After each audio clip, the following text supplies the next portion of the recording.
بسم اللہ الرحمن الرحیم پارٹ 1 دیکھنے کے لیے چینل کو وزٹ کریں یا ڈسکرپشن میں آپ کو لنک مل جائے گا۔ وہ اٹھی، کامران غصے میں تھا۔ نبیلہ شرم ہے تم کو؟ ٹائم دیکھو، امی خود ناشتہ بنا رہی ہے، تیری آنکھیں ہی نہیں کھلتی۔ نبیلہ کیا کہتی جبکہ اب کامران کو فرق ہی نہیں پڑتا تھا نبیلہ مر رہی ہو یا کسی درد میں ہو۔ وہ خاموش ہوئی، کچن میں چلی گئی، سارا کام کیا۔ اس کی حالت کافی خراب تھی۔ اس نے کسی سے کچھ نہ کہا۔ شادی کو 3 سال گزر گئے تھے لیکن اولاد نہیں تھی۔ ان 3 سالوں میں کوئی ایسی سانس نہیں تھی جب کبھی سکون پایا ہو۔ نئے گھر کا کام شروع کیا، وہ مزدوروں کی طرح کام کرنے لگی۔ دن بھر سب کے لیے کھانا بناتی، پھر کبھی اینٹیں اٹھا کر دیتی تو کبھی مٹی اٹھاتی رہتی۔ 4 مہینے اس نے مزدوری کی، گھر تیار ہوا۔ کامران کے ساتھ رہتے ہوئے وہ کامران سے دور تھی، کامران اس سے دور رہنے لگا۔ دن کی دوریوں سے رات کی دوریاں بھی بڑھنے لگی تھی۔ اولاد نہ ہونے کے تانے دینے لگے۔ ایک ڈر سا اسے ستانے لگا۔ کامران تو پہلے ہی اسے دکھ دیتا تھا لیکن اب اولاد نہ ہونے کے تانے۔ ان دنوں کہیں اس سے چھپ کر کامران کی دوسری شادی کی باتیں ہونے لگی۔ وہ سب کے رویے سمجھ رہی تھی، کچھ تو غلط ہو رہا تھا۔ نبیلہ ایک نوکرانی سے بڑھ کر کچھ نہ تھی۔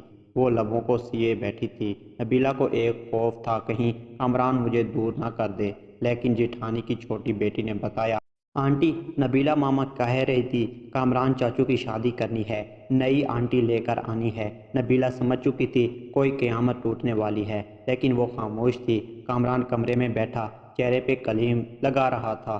نبیلہ پاس گئی۔ آج کل بہت کریمیں لگا رہے ہیں، بڑے سونے لگ رہے ہیں آپ، نبیلہ کامران کے کندھے پہ سر رکھ کر بتا رہی تھی۔ کامران آپ خوش رہیں ہمیشہ، میں نماز پڑھ کر آپ کے لیے بہت دعائیں مانگا کرتی ہوں، آپ کی زندگی کی دعا مانگتی ہوں، آپ کے ساتھ ہی تو میرا سب کچھ ہے۔ جیسے وہ ایک درد دل میں چھپا کر خود کو سمجھا رہی ہو کہ کامران مجھے کبھی نہیں چھوڑے گا۔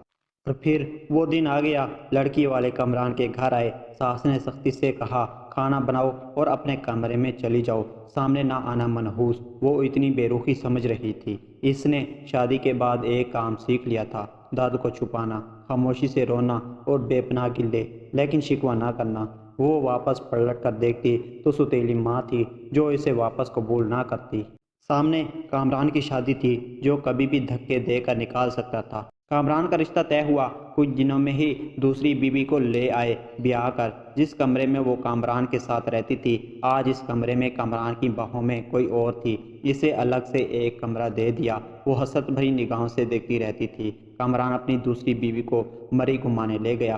وہ بہت خوش تھا، لیکن ایک دیمک درد نبیلہ کو کھائے جا رہا تھا۔ گھر کے کام، دن بھر کی تھکن، رات کی تنہائی، درد، بے پناہ لاپرواہی۔ نئی دلہن کو سب بہت پیار کرتے تھے، لیکن نبیلہ ایک کونے میں پڑی شاید موت کے قریب آ گئی تھی۔ اور پھر ایک رات وہ کمرے میں سوئی تھی، شاید آج وہ درد نہ برداشت کر پا رہی تھی۔ سر کا درد شدید تھا، وہ سر پہ دونوں ہاتھ رکھ کے چیخنے لگی۔ سب اپنے کمرے میں سو رہے تھے۔ درد اتنا شدید تھا، برداشت نہ کر پائی۔ وہ کامران کو آوازیں دیتی رہی، لیکن کامران دوسری بیوی کی باہوں میں سو رہا تھا۔ وہ زمین پہ گر گئی، تڑپنے لگی۔ نہ جانے کتنی آوازیں دی تھی اس نے، اور آخر وہ سکون کی نیند سو گئی۔ وہ دنیا چھوڑ گئی۔ صبح ساس گالیاں دے رہی تھی، کمینی آج بھی نہیں اٹھی ناشتہ بنانے کے لیے۔ کامران نے آواز دی، امی نبیلہ کو بولو ہمارا ناشتہ ہمارے کمرے میں بھیج دے۔ ماں نے گالی دی، وہ منحوس سوئی ہوئی ہے، ابھی تک سونے دو، آج اسے کوئی نہ جگائے۔ اس کے کمرے میں دوپہر کا وقت ہو رہا تھا، سب اپنے کاموں میں مصروف تھے، لیکن ابھی تک نبیلہ کمرے سے باہر نہیں آئی تھی۔ آخر ساس کمرے میں گئی، دیکھا نبیلہ اوندا منہ زمین پہ پڑی تھی۔ ساس نے شور مچا دیا، سب اکٹھے ہو گئے۔ دیکھا وہ اکڑ چکی تھی۔ اس کی لاش کو چارپائی پہ ڈالا، جس کے آنسو ابھی تک آنکھوں میں تھے۔ اچانک سے کیسے مر گئی؟ ان لوگوں نے اسے دفنایا، جنازہ ہوا، کوئی آنکھ نہ روئی تھی۔ ایک دن اس کے کمرے کی صفائی کرتی کامران کی دوسری بیوی نے دیکھا، کچھ رپورٹس اور دوائیاں تھیں اس کے کمرے میں۔ وہ دیکھ کر حیران ہوئی، اس کو برین ٹیومر تھا۔ نہ جانے کب سے وہ یہ درد سہ رہی تھی۔ ایک ڈائری بھی لکھ رہی تھی، یہاں وہ اپنے درد لکھا کرتی تھی۔ اس کی ڈائری کے کچھ جملے، کامران مجھ سے روٹھا روٹھا رہتا ہے، میری طرف دیکھتا ہی نہیں۔ آج میں نے سارا دن مزدوری کی، کامران نے مجھے ٹھنڈا پانی پلایا، میں بہت خوش ہوں۔ کامران کہتا ہے میں بہت اچھی ہوں، لیکن پھر بھی پتہ نہیں کیوں مجھ سے دور رہتا ہے۔ آج میں اس کے لیے تیار ہوئی تھی، خود کو سنوارا تھا، لیکن پاگل نے ایک بار بھی میری طرف نہیں دیکھا۔ پھر میں ناراض بھی نہیں ہوئی، وہ بہت ڈانٹتا ہے کچھ کہوں تو۔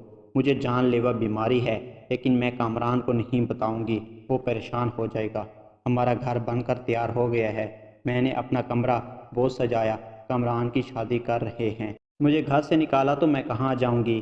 میرا تو کوئی بھی نہیں ہے، بس نوکرانی بن کر مرنے تک یہیں رہوں گی۔ کامران اپنی دلہن سے بہت پیار کرتا ہے، اسے برگر لا کر دیا، میں نے کہا مجھے بھی لا دو، کہتا تم برتن دھو جا کر، دماغ نہ خراب کرو میرا۔ بھلا میں نے برگر ہی تو مانگا تھا۔ آج صبح سے میری سانسیں رک رہی ہیں، ایسا لگ رہا ہے میرا وقت قریب آ گیا ہے۔ کاش کامران کی باہوں میں مر سکتی، کاش کامران میرا درد سمجھتا، مجھے سینے سے لگاتا، میں سکون سے مر جاتی۔ کامران، آپ کبھی میری یہ ڈائری پڑھنا تو خود کو میری موت کا ذمہ دار نہ ٹھہرانا، بہت پیار کرتی ہوں آپ سے، بس نصیب سے ہار گئی ہوں، شاید کہ میری قسمت میں خوشیاں نہیں لکھی۔